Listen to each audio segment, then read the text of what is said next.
Mesdames et messieurs, bonjour, je vous souhaite la bienvenue dans ce journal sur TV, la capitale, la chaîne des régions.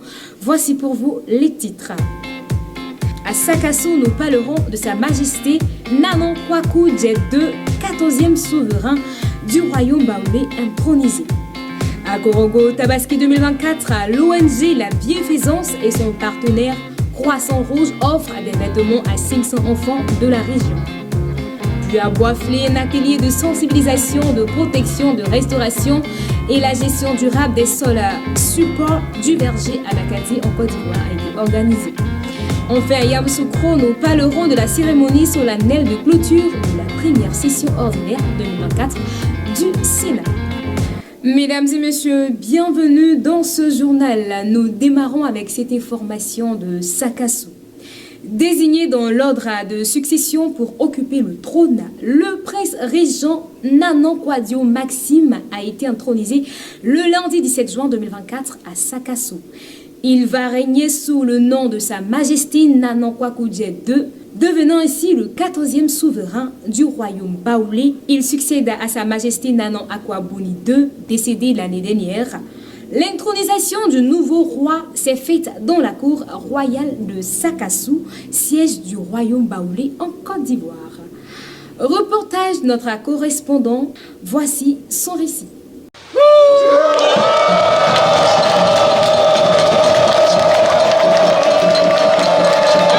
C'est donc à lui que revient désormais de conduire la destinée du peuple baoulé de Côte d'Ivoire. Le prince régent Nanon Kwadio Maxime a été intronisé lundi au pied du Walebo, l'arbre sacré de la cour royale de Sakasso. Dans l'ordre de succession, il devient ainsi le 14e souverain du royaume baoulé avec comme nom de règne Nanon Kwaku Djet II.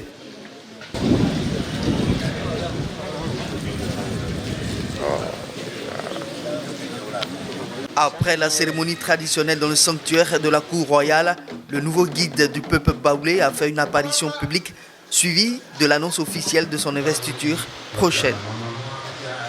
Désormais, le royaume baoulé est conduit par Nanon Kwadio Maxime qui a été intronisé ce lundi 17 juin 2024 de 24h07 à 12h00. 14e roi du royaume baoulé avec pour nom de règne Sa Majesté Nanon Kwaku Djet II. La date de la cérémonie de l'investiture populaire haut en couleur de Sa Majesté Nanon Kwaku Djet II sera communiquée ultérieurement. Avant son investiture populaire, Sa Majesté Nanon Kwaku Djet II conduira une délégation de haut niveau du royaume baoulé pour faire ses civilités à son Excellence, M. Alassane Ouattara, président de la République de Côte d'Ivoire. Ce sont les us et coutumes qui ont été respectés et nous l'avons dit à la lettre. Aujourd'hui, tout est fini. On a un roi maintenant. C'est de dire à nos enfants, au peuple baoulé, de se ressourcer, de se renseigner. Nous réglons les problèmes selon les us et coutumes. Et on règle les problèmes avec l'impartialité. Et nous sommes là pour préserver la coutume. Nanon Kwaku Djet II succède ainsi à Sa Majesté Nanon Akwabouni II, 13e reine dans l'ordre de succession au trône du royaume baoulé. Direction à Korogo où l'ONG La Bienfaisance et ses partenaires Araba Unis, Croissant Rouge viennent de soulager 500 enfants du Poro en leur offrant des vêtements pour la fête de Tabaski. L'objectif est de s'aimer la joie dans les cœurs et leur permettre d'être joyeux comme les autres. Un reportage de Ouattara Daouda commenté par Assoro Estelle. Ces vêtements étalés sur l'estrade du centre culturel Yomignon de Korogo ne sont pas à vendre, mais à remettre gracieusement et gratuitement à 500 orphelins de la région du Poro par l'ONG La Bienfaisance et son partenaire Darelbert Society Croissant Rouge. Comme à l'approche de chaque fête de Tabaski, cette ONG remet des dons vestimentaires aux enfants orphelins et vulnérables de la région afin de les permettre de fêter dans la joie et dans l'allégresse comme tous les autres. Organisation non gouvernementale, apolitique, impartiale et à but non lucratif qui intervient depuis 11 ans maintenant dans l'objectif d'aider nos populations vulnérables à mieux faire face aux difficultés socio-économiques. En ce sens, nous intervenons à plusieurs niveaux, dont l'éducation et la formation de base, la santé, approvisionnement en eau potable, la construction des édifices religieux, l'accompagnement des veuves par la prise en charge des orphelins et l'assistance sociale. J'ai reçu le cadeau de l'ONG La Bienfaisance. Je dis merci à l'ONG La Bienfaisance, Kala met la baraka dans tout ce qu'ils font. D'accord, on est très heureux. On n'avait pas les moyens pour les enfants, pour acheter habits des enfants et ils nous ont fait un gros cadeau. Merci beaucoup à l'ONG La Bienfaisance pour la fête des Tabaski. Ils ont parlé de leur bilan qui est éloquent, qui parle des résultats probants. Mon intervention, c'est de dire merci. Merci à l'ONG Bienfaisance. Merci pour tout ce que vous faites pour nos populations.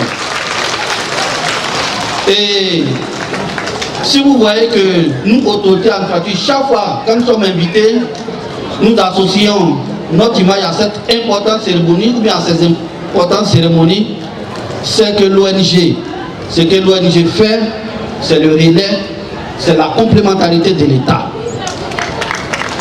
Et pour ça, nous devons les acclamer et les féliciter. Dire merci à leurs partenaires qui ne lésinent pas sur les moyens. Dites aussi merci aux responsables de l'ONG Bienfaisance.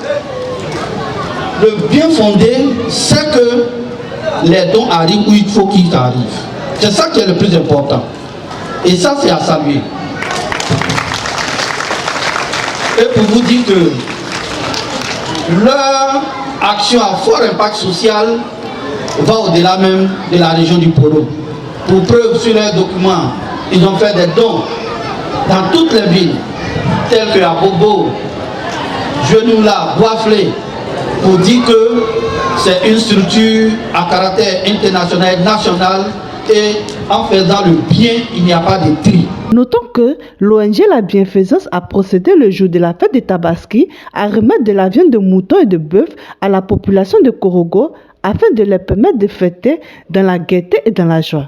À Boisflé, dans l'optique d'apporter des pistes de solutions aux problèmes de dégradation des sols et de la déforestation pour de nouvelles parcelles, le syndicat national des acteurs et professionnels de la filière Anacarde Côte d'Ivoire, en abrégé SYNAPFACI, a organisé un atelier localisé dans le cadre de la formation des tuteurs du GLU-OA.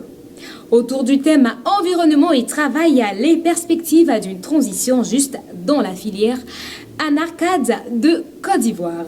Reportage d'Inès Nda. Les acteurs et professionnels de la filière Anacarde sont unanimes sur quelques problématiques qui sont la faiblesse de productivité et la mauvaise qualité de récolte en rapprochement avec le changement climatique, l'utilisation des pesticides et des engrais chimiques. Pour trouver des pistes de solutions à ces problématiques, le SYNAPFACI a organisé un atelier de sensibilisation en vue de permettre aux participants d'identifier les méthodes de restauration des sols agricoles et d'amener ces acteurs et professionnels de la filière à intégrer dans leurs habitudes et pratiques agricoles la préservation, la protection, la restauration et la gestion durable des sols et support du verger anacadien en Côte d'Ivoire. Nous sommes référés à la loi d'orientation agricole du 20 juillet 2015 qui demande aux producteurs, aux exploitants agricoles de respecter vraiment l'environnement, les bonnes pratiques agricoles, respecter l'environnement. Et nous apportons notre petite contribution pour réellement arriver à ces en inculquant aux producteurs les bonnes pratiques agricoles pour vraiment, disons, sauver l'environnement, pour sauver leur plantation et aider aussi à la santé publique. Cet atelier s'est fait en présentiel mais aussi par vidéoconférence avec Narcisse Zanou, formateur et tuteur à Global Labou University Online Academy, et Séraphin Konon Kwame, chargé des associations syndicales à la Fondation Friedrich Ebert à Abidjan. Et l'atelier là nous a rapporté, parce que aussi on nous a appris beaucoup de choses que nous-mêmes on ne connaissait pas. On utilise des choses qu'on ne sait pas que ça détruit la nature, on ne sait pas que ça joue sur nous-mêmes. L'atelier a été très riche. Il a été très riche parce qu'elle nous a amené à comprendre beaucoup de choses qu'on ne savait pas. Elle nous a vraiment sensibilisés sur le bien-être de la nature. Les participants sont repartis avec des attestations de participation.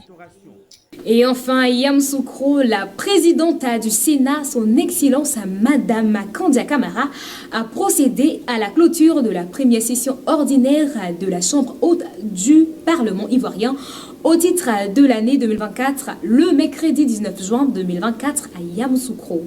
Au cours de cette clôture de session, la présidente du Sénat a dressé le bilan des activités du Sénat au cours de cette première session. Reportage de Grâce Fidèle Nangro. Cette cérémonie solennelle, qui s'est tenue conformément aux dispositions de l'article 94 de la Constitution, a été marquée par la présence de M. Gilbert Kafana Koné, haut représentant du président de la République, de M. Adama Bitogo, président de l'Assemblée nationale et de plusieurs autres personnalités. À l'occasion de son discours de clôture, la présidente du Sénat a adressé le bilan des activités du Sénat au cours de cette première session.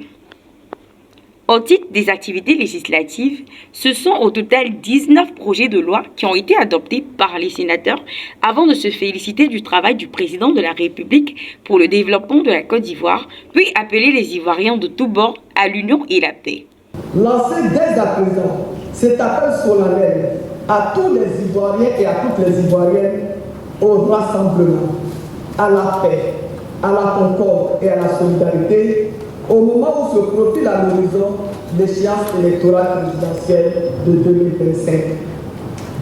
Je voudrais inviter, au nom de la représentation nationale, les acteurs politiques de tous bords, les jeunes, les femmes, les activistes des réseaux sociaux, à cultiver le bon ton, le respect mutuel, le dialogue permanent, afin que cette élection soit un véritable moment de célébration de la démocratie. Un message bien apprécié par l'ensemble des sénateurs et des invités. Merci à Madame la Présidente du Sénat de m'avoir invité comme elle le fait d'habitude et la féliciter aussi pour l'excellent discours qu'elle a prononcé lors de sa cérémonie de clôture. Et également la féliciter pour avoir pris une part active dans les événements sportifs qui nous ont conduit à la victoire de la CAN. La Présidente a fait un message pour toute la Côte d'Ivoire à travers les sénateurs, représentation de la nation, un message de paix, de cohésion, de solidarité, mais surtout de vivre ensemble. Il faut qu'on apprenne à vivre ensemble, qu'on continue de vivre ensemble pour que la paix actuelle la plus perdurer, pour le développement de la Côte d'Ivoire, pour la prospérité de la Côte d'Ivoire, pour que tous les Ivoiriens soient à l'aise partout où ils se trouvent. Après la clôture, les responsables de la Fédération ivoirienne de football ont présenté le trophée de la CAN aux sénateurs. Et bien voilà, c'est tout pour ce journal. On se donne un rendez-vous à très bientôt pour une nouvelle édition. D'ici là, prenez soin de vous et restez toujours connectés sur TV, la capitale, la chaîne des régions.